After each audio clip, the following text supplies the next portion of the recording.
নমস্কার বন্ধুরা, সম্পাস রান্নাঘরে আপনাদের সকলকে স্বাগত। আজ আবার একটা রেসিপি নিয়ে আপনাদের কাছে চলে এলাম। আজকে আমি আপনাদেরকে জামাই ষষ্ঠী স্পেশাল মাটন ডাক বাংলোর রেসিপি শেয়ার করছি। আমার চ্যানেলে জামাই ষষ্ঠীর স্পেশাল থালি শেয়ার করা আছে, ভিডিওর লিঙ্ক ডেসক্রিপশন বক্সে দেওয়া রইল, চাইলে আপনারা সেখান থেকে রেসিপিগুলো দেখে বানাতে পারেন। তবে আজকের এই জামাই ষষ্ঠী স্পেশাল মাটন ডাক বাংলোর রেসিপিটা পুরোটা দেখার অনুরোধ রইল। রেসিপিটা ভালো লাগলে আমাকে কমেন্ট বক্সে কমেন্ট করে জানাবেন, ভালো লাগলে লাইক বাটনটাও প্রেস করে দেবেন, আর আপনাদের বন্ধুদের মধ্যে আমার ভিডিওটাকে শেয়ার করে দেবেন। আর আমার নতুন বন্ধুদের কাছে অনুরোধ, আমার চ্যানেলটাকে সাবস্ক্রাইব করে পাশে থাকবেন। আর আমার চ্যানেলে নতুন নতুন রেসিপি দেখার জন্য পাশে থাকা ছোট্ট বেল আইকনটাও প্রেস করে দেবেন। চলুন আর কথা না বাড়িয়ে আজকের জামাই ষষ্ঠী স্পেশাল মাটন ডাক বাংলো কীভাবে বানাচ্ছি রেসিপিটা দেখে নেওয়া যাক। মাটন ডাক বাংলো বানানোর জন্য আমি এখানে 1 কেজি মাটন নিয়েছি। মাটনটা খুব ভালো করে ধুয়ে নিয়েছি, অল্প চর্বিযুক্ত মাংস নিয়েছি। এবারে এই মাটনটাকে ম্যারিনেট করে নেব। প্রথমে দিয়ে দিচ্ছি 1 টেবিল চামচ হলুদ গুঁড়ো, এবারে দিয়ে দিচ্ছি 1 টেবিল চামচ ঝাল লঙ্কার গুঁড়ো, ঝালটা আপনাদের স্বাদ অনুযায়ী দেবেন। এবার আমি দিয়ে দিচ্ছি 1 টেবিল চামচ জিরে গুঁড়ো।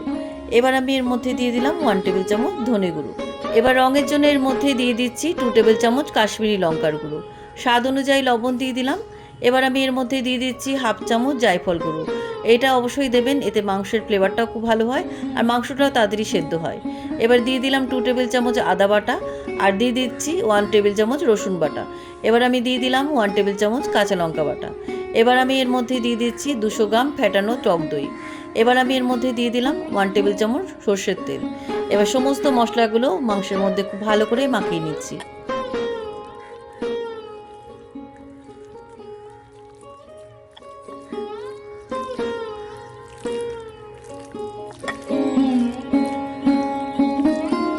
সমস্ত মশলাগুলো দিয়ে মাংসের মধ্যে খুব ভালো করে মাখিয়ে নিয়েছি। এবার এই মাংসটাকে ঢাকা দিয়ে আমি আধ ঘন্টা ম্যারিনেট করে রেখে দিয়েছি। আপনারা চাইলে 2-3 ঘন্টাও ম্যারিনেট করে রেখে দিতে পারেন। আধ ঘন্টা পরে ফিরে এলাম, মাটনটা আমার আধ ঘন্টা ম্যারিনেট হয়ে গেছে। এবার এই মাটন ডাক বাংলো রেসিপির জন্য আমি একটা স্পেশাল মশলা তৈরি করে নেবো। কী কী মশলা নিয়েছি চলুন দেখে নিই।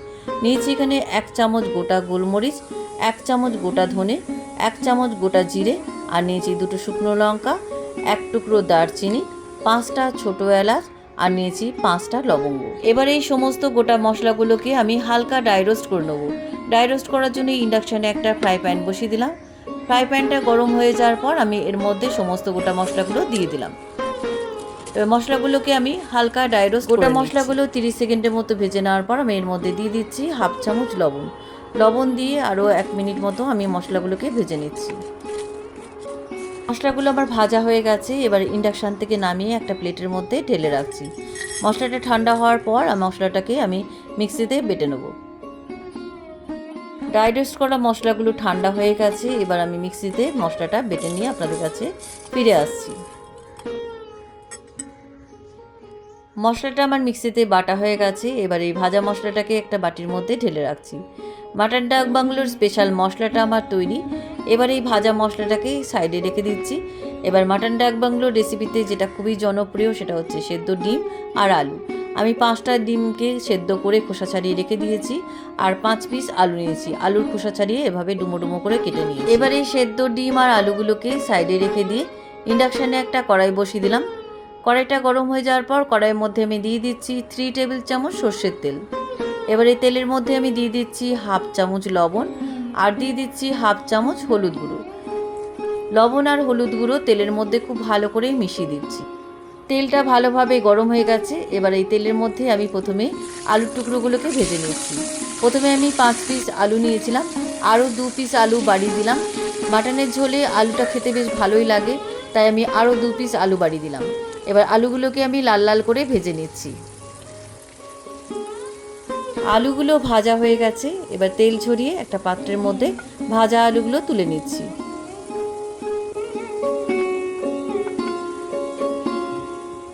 কড়াই থেকে সবকটা ভাজা আলু তুলে নেওয়ার পর এবার ওই তেলের মধ্যে সেদ্ধ ডিমগুলোকেও আমি লাল লাল করে ভেজে নিচ্ছি।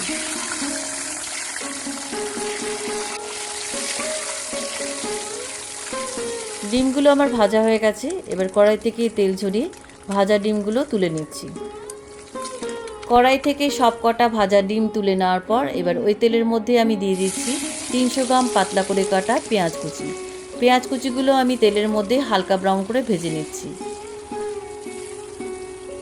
পেঁয়াজ কুচিগুলো একটু লালচে রং ধরার জন্য আমি এর মধ্যে দিয়ে দিলাম 1 চামচ চিনি। চিনিটা আপনারা প্রথমে তেলের মধ্যেও দিতে পারেন। চিনিটা খুব ভালোভাবে পেঁয়াজের মধ্যে মিশিয়ে দিচ্ছি। পেঁয়াজ কুচিগুলো আমার হালকা ব্রাউন করে ভাজা হয়ে গেছে, দেখুন বেশ নরমও হয়ে গেছে। এবার আমি এর মধ্যে ম্যারিনেট করা মাটনটা দিয়ে দিলাম। ম্যারিনেট করে রাখা মাটনের বাটিতে অল্প একটু জল ধুয়ে দিয়ে দিলাম। এবার পেঁয়াজের মধ্যে মাটনটা খুব ভালো করে মিশিয়ে কষিয়ে নিচ্ছি।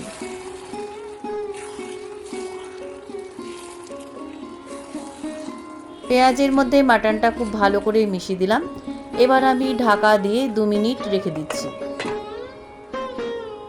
2 মিনিট বাদে ঢাকনাটা খুলে নিলাম।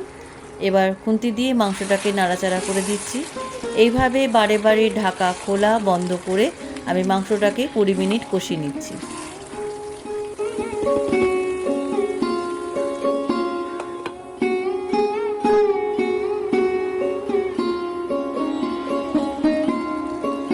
প্রায় 20 মিনিট ধরে মাংসটাকে খুব ভালো করে কষিয়ে নিয়েছি। দেখুন মাংস থেকে তেল ছেড়ে গেছে। এই মাংসের পাত্রটা একটু ছোট হয়ে গেছে, তাই আমি একটা মাংসের কড়াইটাকে নামিয়ে একটা বড় পাত্র ইন্ডাকশানে বসিয়ে দিলাম। এবার এই কড়াই মাংসটা বড় পাত্রের মধ্যে ঢেলে দিলাম। এবার মাংসটাকে খুন্তি দিয়ে একটু নাড়াচাড়া করে দিচ্ছি।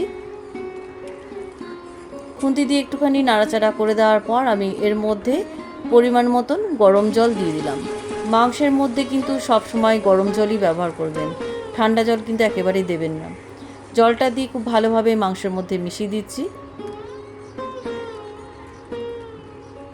মাংসের মধ্যে জলটা ভালোভাবে মিশিয়ে দেওয়ার পর ভেজে রাখা আলুর টুকরোগুলো দিয়ে দিচ্ছি। মাংসের ঝোলের মধ্যে আলুর টুকরোগুলো ভালো করে মিশিয়ে দেওয়ার পর এবার আমি ঢাকা দিয়ে মাংসটা 30 মিনিট সেদ্ধ করে নেব। মাঝে মাঝে কিন্তু ঢাকা খুলে খুলে আপনারা কিন্তু নাড়াচাড়া করে দেবেন, তা নাহলে কিন্তু মাংসটা তলায় ঝরে যেতে পারে। 30 মিনিট পরে ঢাকনাটা খুলে নিলাম। মাঝে মাঝে কিন্তু আমি ঢাকা খুলে মাংসটা নাড়াচাড়া করে দিয়েছিলাম। মাংসটা কিন্তু একদম সুসেদ্ধ হয়ে গেছে। একটা তুলে আপনাদের দেখাচ্ছি। দেখুন মাংসটা একদম সেদ্ধ হয়ে গেছে। এর থেকে বেশি আর সেদ্ধ করব না, এর থেকে বেশি সেদ্ধ করলে কিন্তু মাংসটা গলে যাবে। এবার আমি যে ভাজা স্পেশাল মশলাটা তৈরি করে রেখেছিলাম সেই মশলাটা মাংসের মধ্যে দিয়ে দিচ্ছি। সমস্ত মশলাটা দিয়ে দিলাম। এবার আমি মাংসের মধ্যে খুব ভালো করে ভাজা মশলাটা মিশিয়ে দিচ্ছি।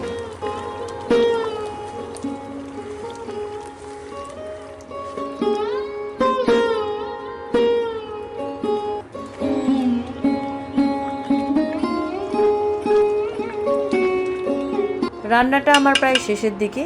এবার নামাবার আগে কয়েকটা চেরা কাঁচা লঙ্কা দিয়ে দিলাম। কাঁচা লঙ্কা খুব ভালোভাবে মাংসের মধ্যে মিশিয়ে দিচ্ছি। চেরা কাঁচা লঙ্কাগুলো মাংসের মধ্যে ভালো করে মিশিয়ে দেওয়ার পর আমি এর মধ্যে আগে থেকে ভেজে রাখা সেদ্ধ ডিমগুলো দিয়ে দিচ্ছি। সব কটা ভাজা ডিম সেদ্ধ আমি মাংসের মধ্যে দিয়ে দিলাম। এবার মাংসের মধ্যে ডিম সেদ্ধগুলো খুব ভালো করে মিশিয়ে দিচ্ছি। মাটন ডাক বাংলো আমার রান্না হয়ে গেছে। এবার ইন্ডাকশান থেকে পাত্রটা নামিয়ে একটা মাটির পাত্রের মধ্যে মাটন ডাক বাংলো আমি সার্ভ করছি। কেমন লাগলো আজকের জামাই ষষ্ঠী স্পেশাল মাটন ডাক বাংলো রেসিপি? আপনারাও জামাই ষষ্ঠীর দিনে এইভাবে মাটন ডাক বাংলো বানিয়ে জামাইকে বানিয়ে খাওয়ান, জামাই তো আপনার তারিফ করবেই। রেসিপিটা কেমন লাগলো আমাকে কমেন্ট করে জানাতে ভুলবেন না। ভালো লাগলে লাইক বাটনটাও প্রেস করে দেবেন, আর আপনাদের বন্ধুদের মধ্যে আমার ভিডিওটাকে শেয়ার করে দেবেন। আর আমার নতুন বন্ধুদের কাছে অনুরোধ, আমার চ্যানেলটাকে সাবস্ক্রাইব করে পাশে থাকবেন। আর আমার চ্যানেলে নতুন নতুন রেসিপি দেখার জন্য পাশে থাকা ছোট্ট বেল আইকনটাও প্রেস করে দেবেন। আজ তাহলে চলি, আবার একটা নতুন দিনে নতুন রেসিপি নিয়ে আপনাদের কাছে চলে আসব। সবাই ভালো থাকবেন, সুস্থ থাকবেন। ধন্যবাদ।